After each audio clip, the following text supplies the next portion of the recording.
Brendan Carr is kind of a locus point to all of this. Carr, over the weekend, tweeted that, quote, broadcast licenses are not sacred cows. These media companies are required by law to operate in the public interest. If they don't, they are going to be held accountable as the Communications Act requires. What do we think about the incoming head of the FCC, which, by the way, should be abolished? This is the fruits of a long-standing and sort of worsening confusion between free speech infringements that are done by the government and other stuff people don't like. And this is it's been going on at least as long as Twitter has existed, because you will recall sort of the original place where a lot of this type of complaining happened about the censorship industrial complex was maybe Twitter is shadow banning conservatives, or people are not seeing my tweets. This also did, people made these same allegations about Facebook. It's important to note here, in fact, Twitter and Facebook were cooperating with the federal government to censor people. That turned out to be true. Were they doing it under threat? Were they doing it just for funsies? Ongoing debate about that. But we, as libertarians, understand that there's a really, really, really important public-private distinction here.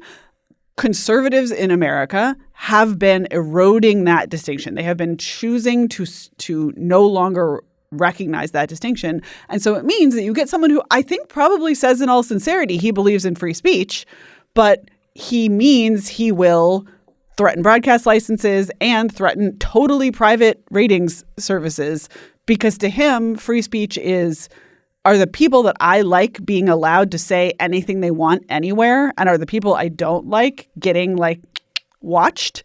That's not free speech. That's something else. That's, in fact, censorship.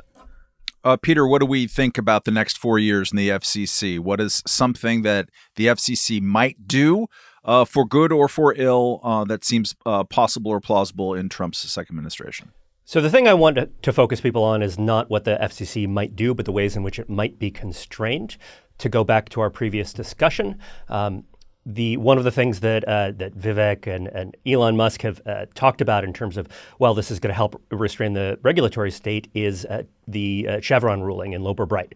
And so what that does is it ended Chevron deference as we knew it. What Chevron deference was the instruction to the courts that as long as an agency's regulation seemed basically reasonable. It's a little more complicated than that, but that's more or less the idea is this reasonable? Is this not completely crazy? Then courts were required to defer to the agency's interpretation of a statute.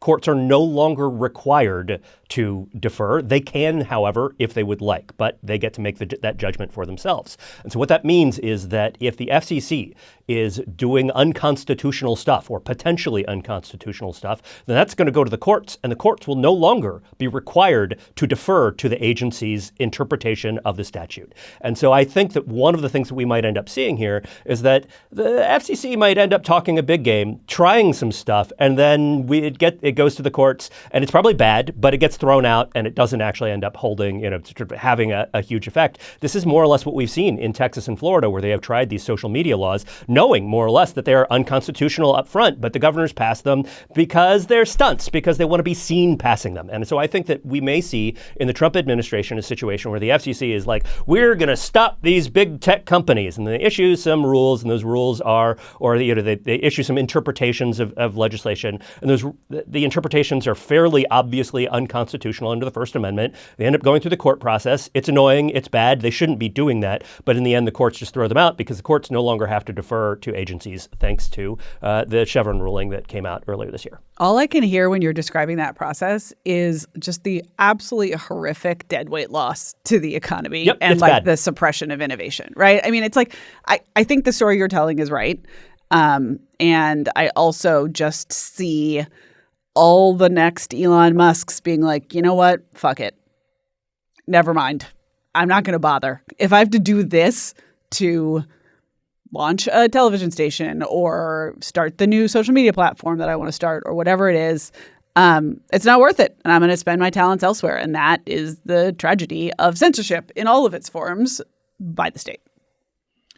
Nick, I feel like I can't quite articulate, but there's some tangle here between the arguments about the culture of free speech and the actual encroachment by government on free speech, which is to say, broadly speaking, there are many people on the left who like, there is no culture of free speech. That's just like mushy mouth stuff. And we're just like, using our own free rights of association to tell someone that we don't like how they're expressing themselves. There's no problem there. The right broadly has said, no, that is a problem. You're acting in a censorious, shaming way. Unless you're talking about public school libraries. And then the sides reverse, right? And then the sides reverse. Yeah. But like, in the same way that the sort of left argument was like, no, we should focus on government. It's as if the right argument, which for years, for like generations, was we need to get the government out of policing speech, that it has lost that plot even as it's focused on the culture of free speech. Am I making sense to you? And can you a little bit? And I think, this is where a couple of quick points, hopefully. One is that, the Murthy decision a few months ago, which implicated, that Jay Bhattacharya, was one of the plaintiffs in her. It signed on to where, it came down to the federal government was definitely jawboning social media platforms in a way that is not, I don't think is good. I don't think anybody, if it may not rise to the level of state censorship, but I don't think anybody in this conversation or most of the people of reason would be like, oh yeah, that's good when the government, people in the government lean on social media companies to say like, de-emphasize that, restrict the reach of this. But the Supreme Court said it was okay, at least the way that it was being done during COVID. That is deeply worrying, and it doesn't fit neatly into, what is actual censorship versus what is kind of censorship. And I agree with Catherine, like muddying the distinctions between actual state censorship and people using whatever tools necessary to squelch speech they don't like. It's very blurry, and, conservatives think they're on the upper, they have the upper hand now because they have a guy at the FCC who is going to follow Trump up when Trump says, I didn't like the way that one interview question answer with Kamala Harris was edited on 60 Minutes, pull CBS's FCC licenses, which is already kind of vague and wrong. But like, this is a real issue because the culture of free speech is that the government should not be fucking around with people who are in the business of reporting on stuff, right? Or speaking freely. And I think that this also, the announcement of Brendan Carr puts forward some of the inchoate nature of Trump's political agenda, where on the one hand, like, you have somebody like an Elon Musk who released the Twitter files in order to denigrate the people he bought his company from or his platform from. But then you have somebody like Brendan Carr who sounds like he could have been in the LBJ administration or the Richard Nixon administration, starting to attack broadcasters that, were going against his president and things like that. And, there's a lot to shake out there. What is good, and I'll just say this as a capper on the FCC in particular, is the FCC matters because it's big and it can throw up roadblocks and it's annoying and it can bring legal cases against all sorts of media outfits, but it matters less and less with every passing day because it is a relic. It is a relic of, major, of mass media, and we are well past that. And the important thing is like to really push to keep the FCC away from anything that is related to non-broadcast technology.